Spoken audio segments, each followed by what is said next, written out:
अगर आपको किसी कमरे के बाहर ये चेतावनी दी जाए कि इसे कभी मत खोलना, तो क्या आप अपनी जिज्ञासा रोक पाएंगे? 21 साल की सायरा नहीं रोक पाई। उसने एक ऐसा दरवाजा खोल दिया जो पूरे 100 सालों से बंद था। लेकिन उस कमरे में कोई इंसान नहीं, बल्कि एक खतरनाक जिन्न कैद था। दरवाजा खुलते ही जो हुआ, उसने सायरा की जिंदगी हमेशा के लिए बदल दी। आखिर उस कमरे में ऐसा क्या था और सायरा का क्या हुआ? आइए शुरू करते हैं ये डरावनी कहानी। बेटी, अब तुम बहुत बड़ी हो गई हो। अल्लाह ने तुम्हें बड़ी खूबसूरती दी है। अब तुम्हारी निकाह की उम्र भी हो चुकी है। क्या अम्मी जान, आप और अम्मी हर समय मेरे निकाह की ही बात क्यों करती रहती हैं? मुझे अभी निकाह नहीं करना। अभी तो मुझे यहीं आप लोगों के साथ रहना है। अच्छा अम्मी जान, एक बात बताइए, अम्मी मुझे बार बार क्यों टोकती रहती हैं? कभी कहती हैं बाल खोलकर मत रहा करो, कभी कहती हैं रात में बाहर मत जाया करो, कभी गेट पर मत खड़ा हुआ करो। आखिर क्यों? बेटी, तुम्हारी अम्मी बिल्कुल सही कहती हैं। कहते हैं कि खूबसूरत लड़कियों को रात के समय खुले बालों में बाहर नहीं जाना चाहिए और ना ही देर तक घर के गेट पर खड़ा रहना चाहिए। लेकिन क्यों अम्मी जान? कहते हैं जिन ऐसी लड़कियों की तरफ जल्दी आकर्षित हो जाते हैं। अगर उनकी नजर किसी पर पड़ जाए तो उसकी जिंदगी बर्बाद होने में देर नहीं लगती। अरे अम्मी जान, आज के जमाने में भी आप ऐसी बातें करती हैं? मुझे इन सब भूत प्रेत जिन जिन्नात पर बिल्कुल विश्वास नहीं है। सायरा बेटी, ये सब सिर्फ कहानियां नहीं हैं। कुछ बातें ऐसी होती हैं जिन पर यकीन करना ही बेहतर होता है। तुम्हें शायद नहीं पता, तुम्हारे पुरखों ने इसी हवेली के एक कमरे में एक खतरनाक जिन्न को कैद किया था। हाँ, ये बात भी मैंने कई बार सुनी है। मुझे लगता है ये सब मुझे डराने के लिए बनाई गई कहानियां हैं। यकीन करो या मत करो, लेकिन मेरी एक बात हमेशा याद रखना, उस बंद कमरे के पास कभी मत जाना। कहते हैं अगर कोई उस कमरे में जाकर वहां रखा हुआ वजीफा पढ़ दे तो उस जिन्न की कैद टूट जाती है। और अगर ऐसा हो गया तो? फिर उस जिन्न को दोबारा कैद करना लगभग नामुमकिन हो जाता है और उसके बाद वो जिस पर चाहे अपना कब्जा कर सकता है। और रात के समय सायरा को ऊपर से किसी के धीरे धीरे चलने की आवाज सुनाई दी।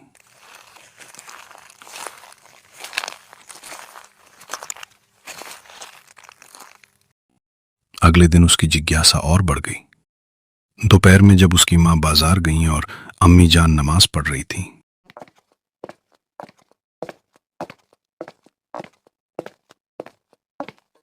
तब सायरा चुपचाप सीढ़ियां चढ़कर ऊपर पहुंच गई।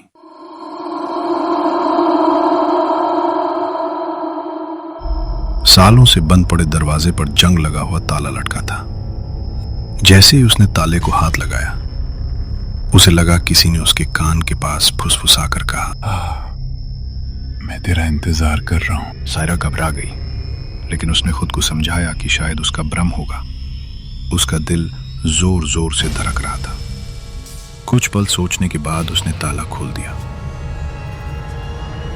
कमरे के अंदर धूल, पुराने संदूक, टूटी अलमारियां और दीवारों पर अजीब निशान बने हुए थे। बीच में एक गोल घेरा बना था। उस घेरे के अंदर एक पुरानी किताब रखी थी। सायरा ने किताब उठाई। उसके पहले पन्ने पर लिखा था, इन शब्दों को कभी जोर से मत पढ़ना। लेकिन इंसान की सबसे बड़ी कमजोरी उसकी जिज्ञासा होती है।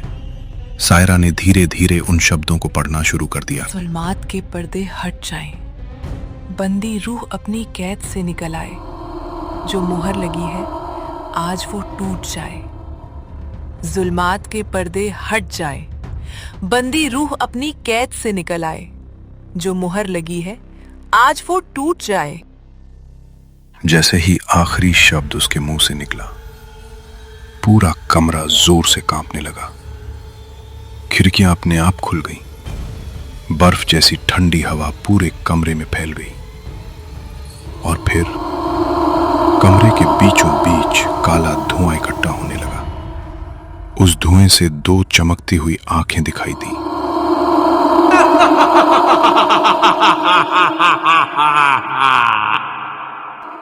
एक भारी आवाज गूंजी, सदियों बाद किसी ने मुझे आजाद किया है। और धुआं तेजी से सायरा की ओर बढ़ा और देखते ही देखते उसके शरीर में समा गया।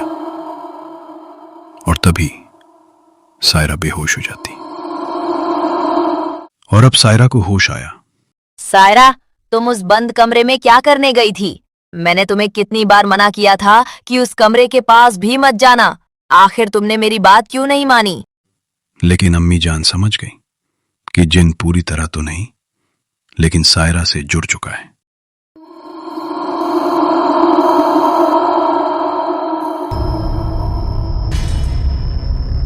उस दिन के बाद अजीब घटनाएं शुरू हो गईं। रात को सायरा नींद में उठकर पूरे घर में घूमती। सुबह उसे कुछ भी याद नहीं रहता। कभी रसोई के सारे बर्तन अपने आप गिर जाते, कभी बंद खिड़कियां खुल जाती, कभी घर में किसी के चलने की आवाज आती।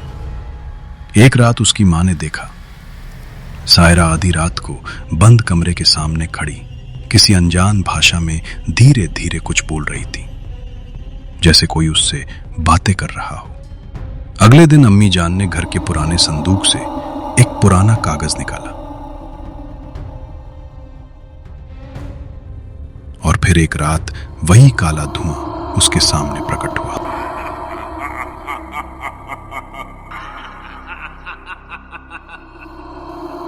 लेकिन इस बार सायरा भागी नहीं। अब ये घर मेरा है। 100 साल की कैद अब खत्म हो चुकी है। अब इस हवेली में वही होगा जो मैं चाहूंगा। तू मुझे डरा सकता है, लेकिन मुझ पर हुकूमत नहीं कर सकता।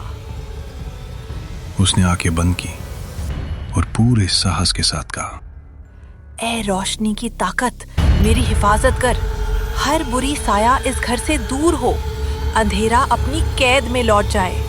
नहीं, ए रोशनी की इसे ताकत, मत पढ़ो। मेरी हिफाजत कर। बंद कर हर इसे, बुरी साया बंद कर। इस घर से दूर हो। मैं जल रहा अंधेरा हूं। अगर अपनी तुमने कैद इसे में लौट पूरा जाए। पढ़ लिया तो मैं हमेशा के लिए मिट जाऊंगा।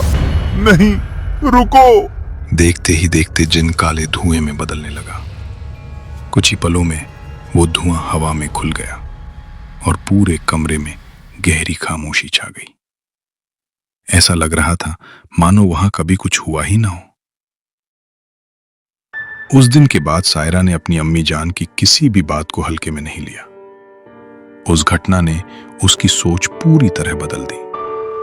अब उसे समझ आ गया था कि दुनिया में कुछ ऐसे रहस्य भी होते हैं जिन्हें केवल कल्पना कहकर नजरअंदाज नहीं किया जा सकता। 7 नींबू, एक लाश और एक बूढ़ी औरत। उस रात जंगल में ऐसा क्या हुआ जिसे आज भी कोई भूल नहीं पाया? कहते हैं जिसने उस रहस्य को अपनी आंखों से देखा, उसकी जिंदगी पहले जैसी कभी नहीं रही। आखिर उस अमावस्या की रात जंगल में कौन सा रहस्य छिपा था? गांव के बाहर घने जंगल के बीच एक टूटी हुई झोपड़ी थी। वहीं रहती थी जमुना बुढ़िया। उसके बारे में तरह तरह की बातें कही जाती थीं। कुछ लोग कहते थे कि वो तांत्रिक विद्या जानती थी। कुछ कहते थे कि वो मृत आत्माओं से बात कर सकती थी, लेकिन किसी के पास कोई सबूत नहीं था। फिर भी गांव का कोई इंसान उसकी झोपड़ी के पास नहीं जाता था। रात होते ही उसकी झोपड़ी के आसपास अजीब रोशनियां दिखाई देती थीं और कभी कभी जंगल से मंत्रों की आवाज सुनाई देती थी। काले तमस, रा वेश, नारा काल, शून्य वेश, उम्रा कालरा। मोहन गांव का एक बहादुर युवक था। उसे इन कहानियों पर विश्वास नहीं था। वो अक्सर लोगों का मजाक उड़ाता था। एक शाम खेत से लौटते समय उसने कुछ लोगों को जमुना के बारे में बातें करते सुना। उसने तय किया कि आज वो खुद सच्चाई पता करेगा। उस रात चुपके से वो जंगल की ओर निकल पड़ा। जंगल में घना अंधेरा था। सिर्फ झींगरों की आवाज सुनाई दे रही थी। कुछ देर बाद मोहन को दूर एक टिमटिमाती रोशनी दिखाई दी। वो धीरे धीरे उस तरफ बढ़ने लगा। जितना वो करीब पहुंचता गया उतनी ही अजीब ठंड महसूस होने लगी। उसका दिल तेजी से धड़क रहा था, लेकिन अब वापस लौटना उसे कमजोरी लग रहा था। जब वो रोशनी के पास पहुंचा तो उसके पैरों तले जमीन खिसक गई। एक लाश जमीन पर पड़ी थी। लाश के चारों ओर 7 नींबू रखे थे और उनके चारों तरफ राख से एक गोल घेरा बनाया गया था। बीच में बैठी थी जमुना बुढ़िया। वो आंखें बंद करके मंत्र पढ़ रही थी। मोमबत्तियों की लौ हवा के बिना भी कांप रही थी। अचानक जमुना ने मंत्र पढ़ना बंद कर दिया।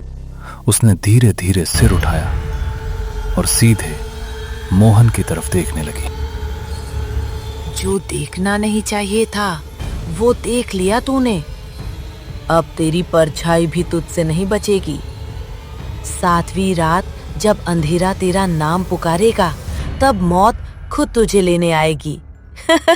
मरेगा तू भी मरेगा। मोहन डरकर भाग गया। अगली सुबह उसके घर के दरवाजे पर एक नींबू पड़ा मिला। उसने सोचा किसी ने मजाक किया है। उसने नींबू उठाकर दूर फेंक दिया। लेकिन उसी रात उसे सपना आया। उसने देखा वही लाश उसकी खिड़की के बाहर खड़ी है और उसे घूर रही है।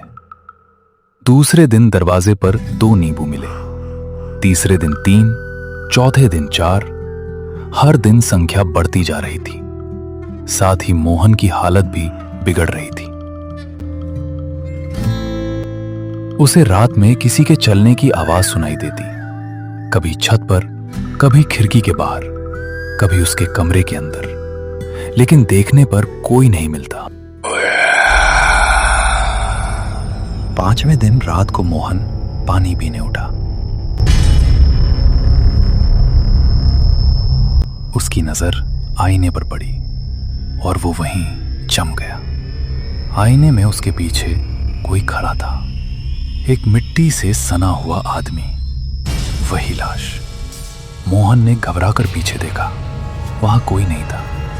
लेकिन जब उसने दोबारा आईने की तरफ देखा तो लाश मुस्कुरा रही थी। अब मोहन पूरी तरह डर चुका था। वो गांव के सबसे बुजुर्ग आदमी के पास पहुंचा। बुजुर्ग ने उसकी बात सुनी, फिर उनका चेहरा पीला पड़ गया। जिस काले अनुष्ठान को तूने देखा है उसका गवाह कभी जिंदा नहीं छोड़ा जाता। उन्होंने बताया कि 7 नींबू उस अनुष्ठान की गिनती है। 7 दिन पूरे होते ही अनुष्ठान पूरा माना जाता है और तब शिकार को ले जाया जाता है। 7वें दिन सुबह मोहन ने दरवाजा खोला। बाहर 7 नींबू रखे थे। इस बार हर नींबू पर लाल रंग के अजीब निशान बने हुए थे। आसमान पर काले बादल छा चुके थे। गांव के लोग भी असामान्य डर महसूस कर रहे थे। रात होते होते तेज तूफान शुरू हो गया। बिजली चमक रही थी। मोहन अपने कमरे में बैठा हुआ था। तभी अचानक दरवाजा अपने आप खुल गया। ठंडी हवा कमरे में भर गई। सारे दिए बुझ गए और बाहर अंधेरे में कोई खड़ा दिखाई दिया। बिजली चमकी। एक पल के लिए पूरा आंगन रोशन हो गया। मोहन की सांस रुक गई। वही लाश दरवाजे पर खड़ी थी। उसकी आंखें अब खुली हुई थी। चेहरे पर मिट्टी लगी थी और उसके पीछे खड़ी थी जमुना बुढ़िया। आज अनुष्ठान पूरा होगा। अचानक कमरे के फर्श पर अपने आप राख का घेरा बनने लगा। 7 नींबू एक एक करके उस घेरे के चारों ओर दिखाई देने लगे। मोहन भागना चाहता था, लेकिन उसके पैर जैसे जमीन में धंस चुके थे। कमरे की दीवारों पर काले हाथों के निशान उभरने लगे।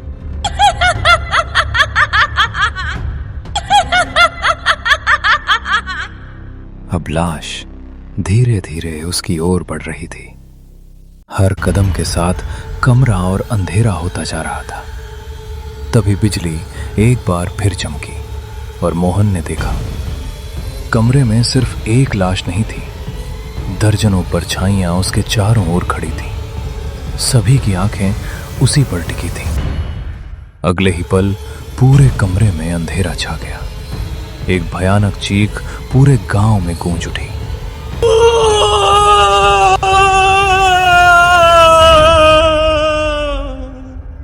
और फिर सब शांत हो गया। अगली सुबह गांव वाले मोहन के घर पहुंचे।